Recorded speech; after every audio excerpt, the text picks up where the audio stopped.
Guest today is Milan Savo. Milan is the founder and CEO of SmartClick, a web and SEO agency that specializes in helping B2B SaaS businesses to increase their marketing and sales qualified leads by creating custom-made websites and crafting the buyer's journey. In today's discussion, he talks about the stages in the buyer's journey. How many are there, and how do you address each of them on the website? And we also talk about the roles that are participating in the decision-making process and essential pages on the website and a whole bunch of other stuff. Let's dive right in. Okay, Milan, I'm excited to have you here. Thank you so much for taking the time to talk to me today. Hi, Linda. Thank you also for the invitation. It's a pleasure to be guest in your podcast. Yeah, it's so nice that, we met on LinkedIn, which seems to be where everyone meets when, especially when you have a podcast and people know you have a podcast. So it's great. Otherwise, I don't know how we would ever have heard of each other, So Yeah, it's really nice that network actually exists so we can introduce and meet each other. That's great. Yeah.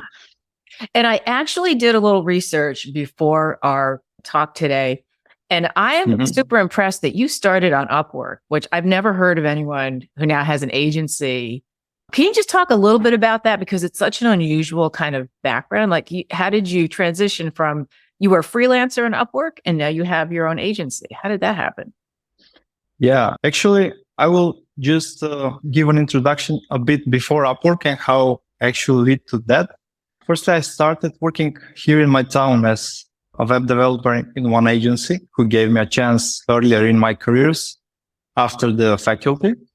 And there I gained some experience in web development and especially in WordPress, which after that led me to try something new. And that's how I firstly was introduced to, in that time was Odesk and Elance, not Upwork. Right. And then they merged. So that's how I actually started. My initial experience was to do projects for free, just to create that profile to earn those reviews. Right. And after that, time by time, maybe it took me around half a year to have some portfolio and then get more and more clients on Upwork.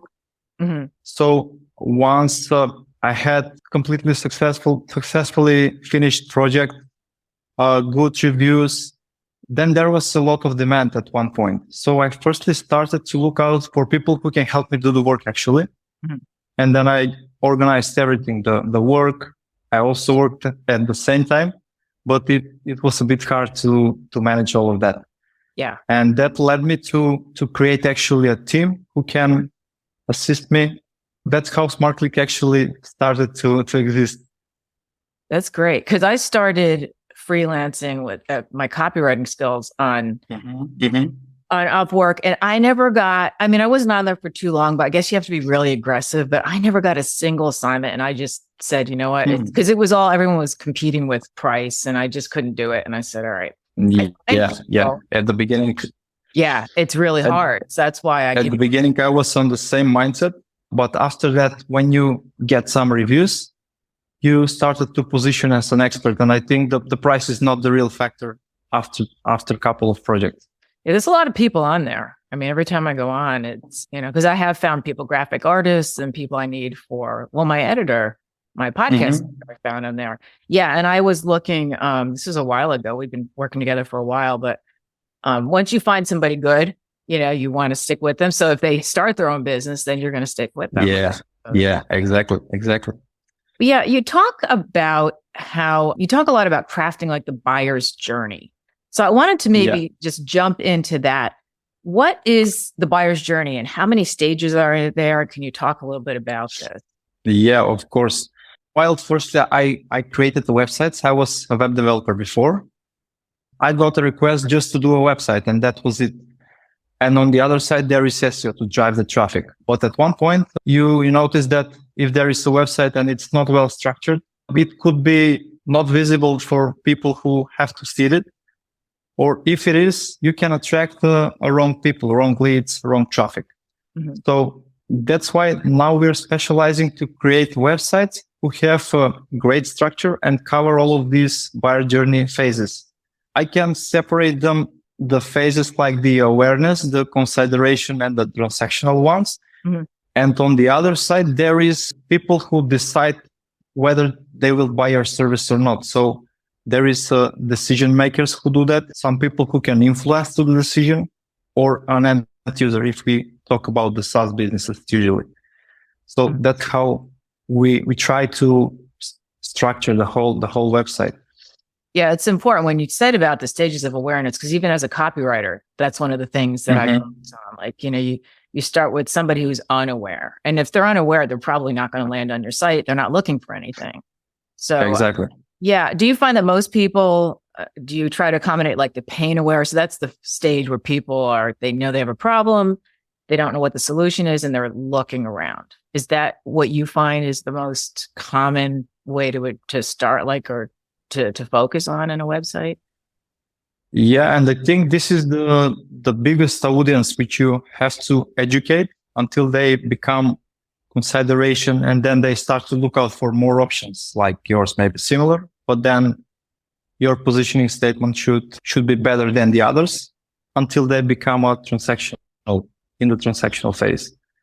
I think that's the cycle, but definitely if you focus only on the transactional ones, maybe you will get a couple of clients, but it's not sustainable for future growth of the businesses. So it sounds like it involves like a combination. As you're talking, I'm thinking it's content as well as copy. So the copywriting, which is what I do, is the actual words that will, change, like help someone make a decision is how I always say. And then the content, exactly.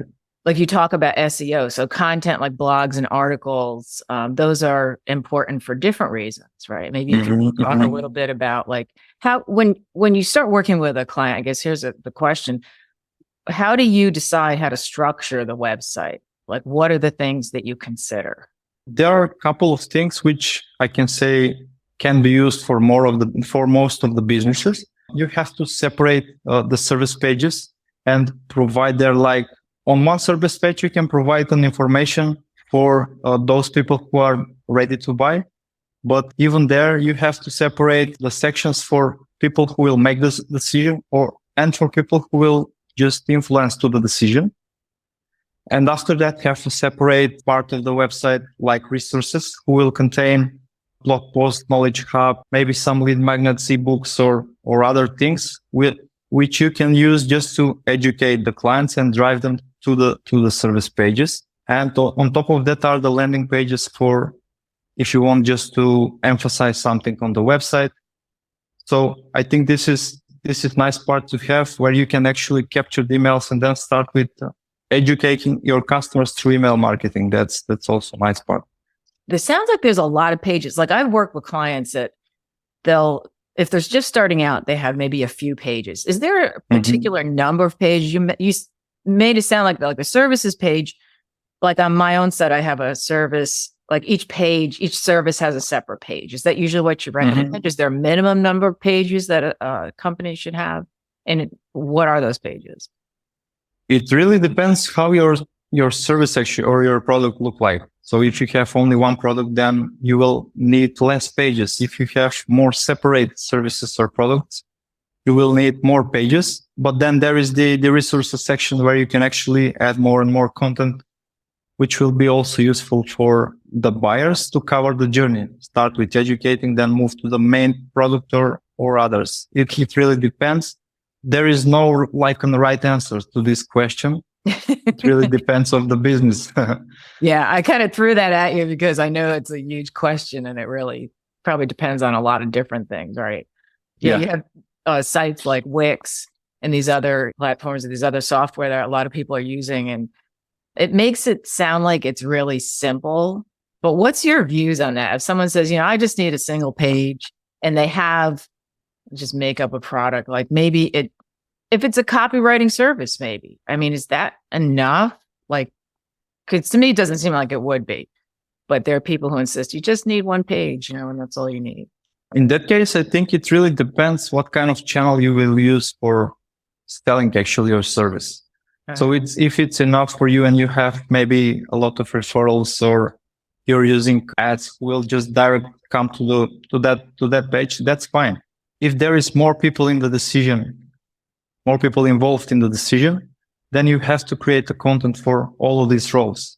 It really depends on of their client side. So if there is one person, maybe just the first initial page will be enough. You will make the attention to that buyer, and that's it. Yeah. So it's like if they're ready to buy, I'm thinking like if somebody, if you place a lot of ads, do a lot of Facebook ads, and the people, all the information that they need to know about you is in that ad, then all they need is the one page, and it's like, well, I'm going to sign up. Yeah. Why not? Yeah. And what about, so talking about this kind of thing, so website navigation, what are your thoughts about like the best practices?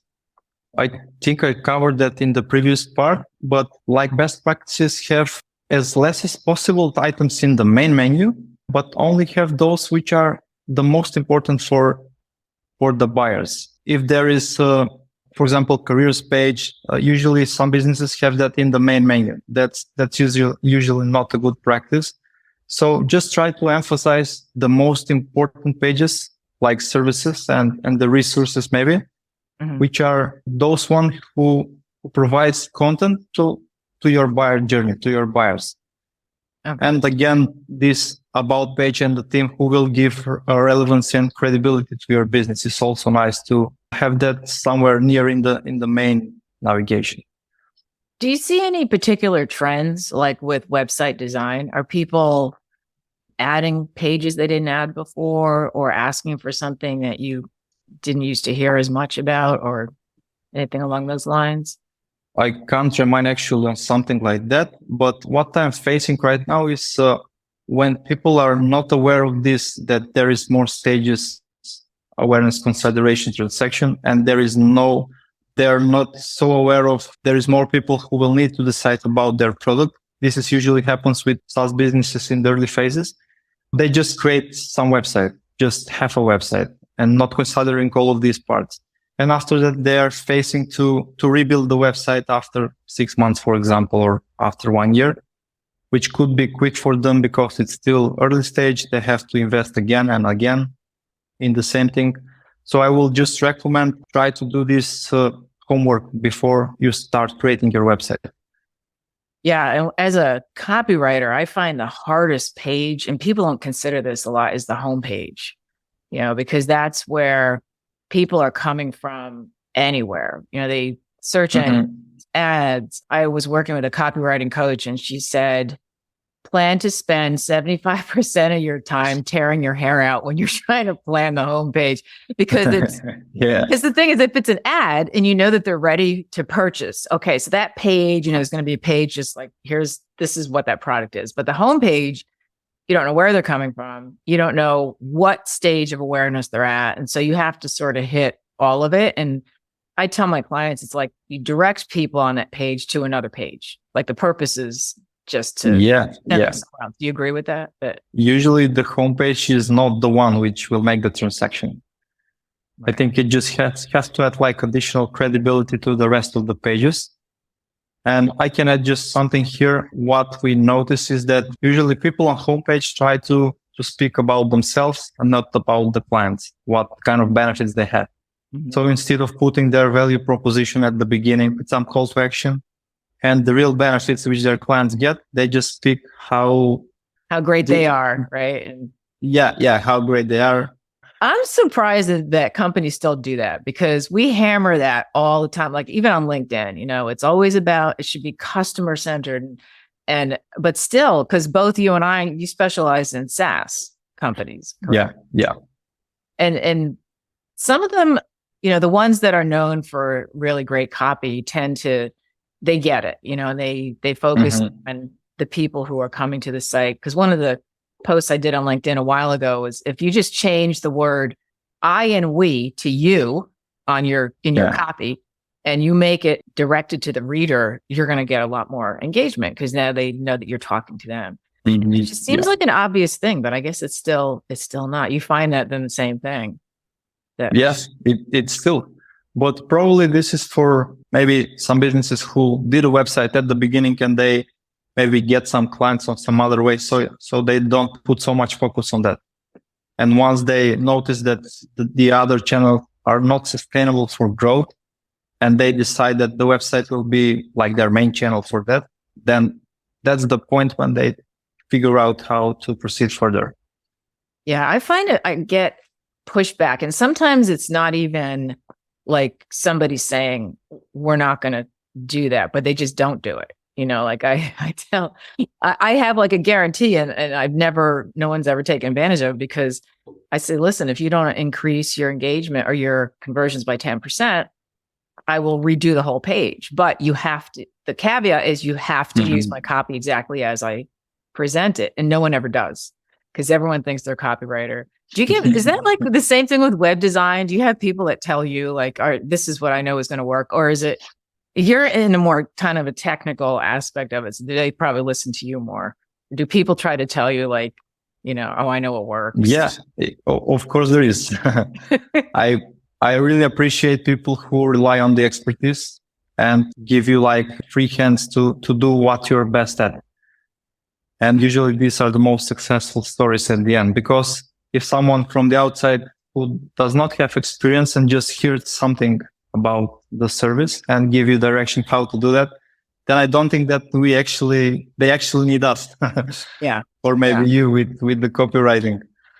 I think it's easy. If people want it, it's tough, because I was just reading an article that said, and it was actually written by one of my copywriting coaches a while ago. She said, even though we say, you know, the CEO, like I've posted about this a lot on LinkedIn, like the phrase, I don't like it, isn't a reason to not use the copy, because you have to test it. It's like with your website, you know, what you need to see what works, right? Are there ways, how do you test like a website when you create a website for someone?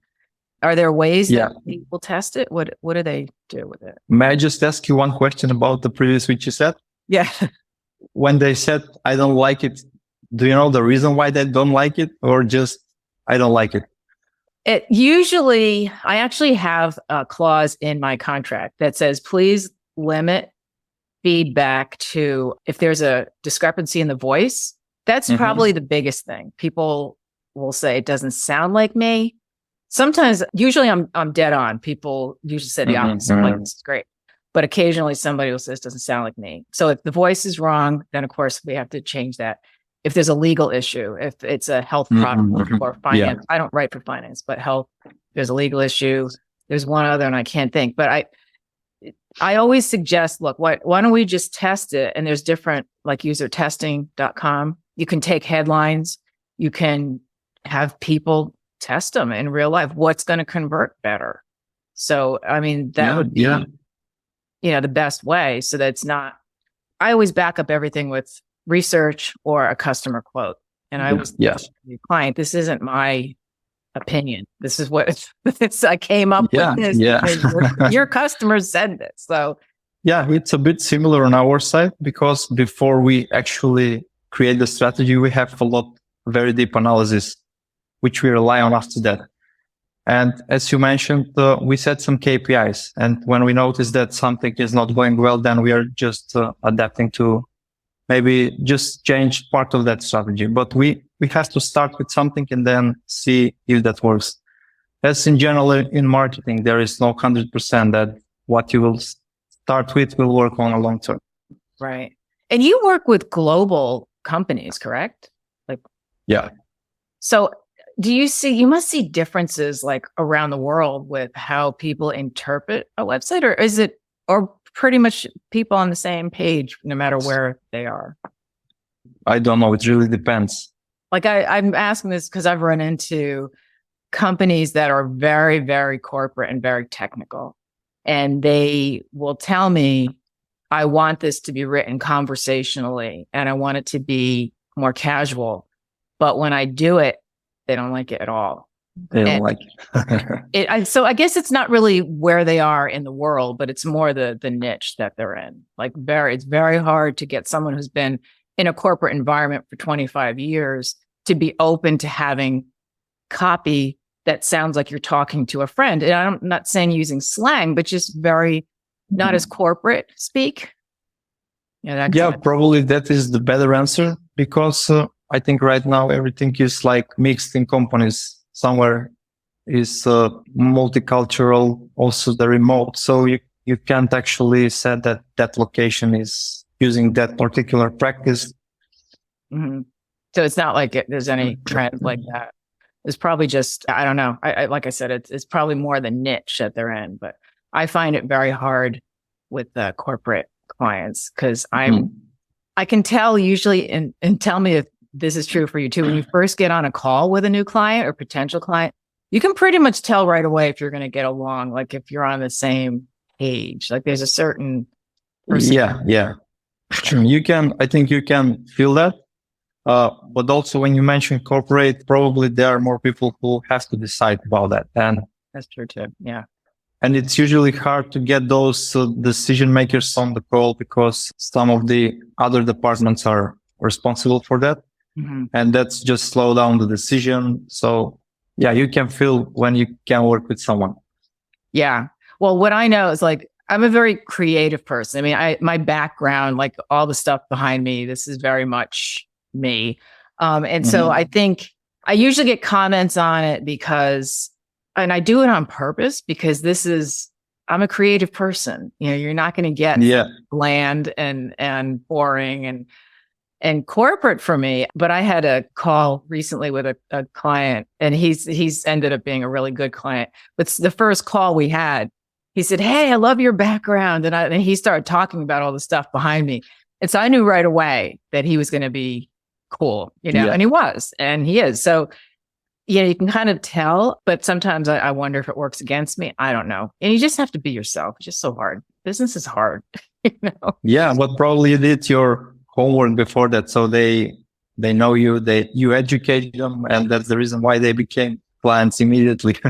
Yeah. And it really depends. A lot of I don't work with like enterprise clients because of exactly what you said with how long it takes, because it's just me and I have people I can pull on board, you know, that I had an enterprise client a few years ago, and every question and every decision took like 3 months to get to, and it was like, that's too much.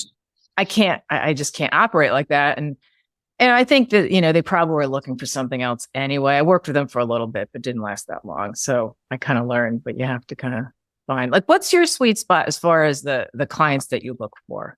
We just have like ideal client persona, ideal client profile in B2B SaaS, but still not niche down in some industry. So we're just in that niche. Okay. I'm kind of similar, but I've had people tell me lately that I should niche down even farther. Do you feel like you might end up doing that? Like, yeah, probably. We are just thinking for demos and trials at first point, but after that, maybe we will go even deeper. It's better my opinion is better to become expert at one industry, one thing, instead of covering more. Yeah. I mean, the more specific, the better, because then the person who hires you, if they fit that niche, they're going to be a lot more comfortable. Yeah. That, you know, exactly. I always use the example that years ago, I used to be a personal trainer, and I had a client who needed shoulder surgery. And this was back on the East Coast in New York. And she ended up going to a doctor in New York who specialized in not just shoulders, but shoulders for women only. That's all the surgeon did. And you would think, how is she going to get any? She was booked. Like that's it. Women's shoulders, you know? And so even in the medical field, I mean, you can really niche down. And so with what we do, it's even more, you know, you can really look at. And the thing is, we're not limited too, and you're not limited. Even if you say, hey, this is, you know, you just sign up on a smaller niche, right? That was like my main personal limitation before. I had a lot of internal fight. Should I choose to have some ideal client or not? Yeah. I thought the same, because if I choose something to be niche down and became experts in that area only, that I will lose a lot of other opportunities which I can have. Now I think completely different. They would still ask. People would still come to you. You know, they would just say, you know, I know that you specialize in this, but, you know, if they know you and they know that you're good, why can't I? Do you do this too? And you'd be like, sure. So. Yeah, you have to try. Yeah. And you mentioned that when it comes to decision makers for, like, say, a SaaS product, what influences the decision to buy? Is there anything in particular, like maybe on the website that you find that is the one page or the one thing they're looking for? Usually, again, it depends from the SaaS, but usually there are around 3 roles which will decide whether they buy the SaaS product or not. On the one side, there is an end user who will use that product. So it's important for them. Is it easy to use? Is it easy to use in a team? Some informations like that. On the other side, there is usually the marketing people, or again, it depends from the product. But for example, if it's for marketing purpose, they will need to know what kind of KPIs can be improved or some information similar to that. And there is the CEO, how that will impact the business. Usually in that circle, the head of marketing or the CMO has the final decision, and the others just can influence to his decision.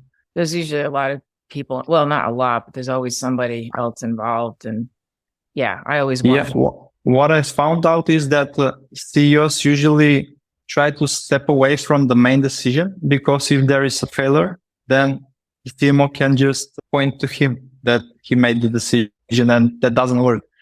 Right. So this is like a practice which I noticed that is happening. But it's good because on the other side, that other person has more freedom to decide what's good to be like additional to their team, because we work with them after that, not with the CEO. Right. Yeah. The CEO, from what I've found, is at some point they come in to give their opinion. Usually what happens with what I do, maybe this is with you, is I'll meet with the rest of the team. They bring everything to the CEO. The CEO is like, if they like what they hear, they'll meet with me. Like they'll get involved. Yeah. Or if they don't want to talk to you, you know that you've lost. So yeah. Right. And if the marketing person is really well in what he's doing, he knows to make good decision about is it good for their company also. Right. That's the main thing at the end. Exactly. Well, where can people find you and find out more about your company? Our website is smartclick.agency, and I'm really presented on LinkedIn. So they can reach me here on LinkedIn or email. My email is milan@smartclick.mk. Awesome. Okay. I'll put all your links in the show notes too. So I thank you so much for taking the time today. It's been great. Really interesting. Thanks a lot to your invitation. It was a pleasure to me too.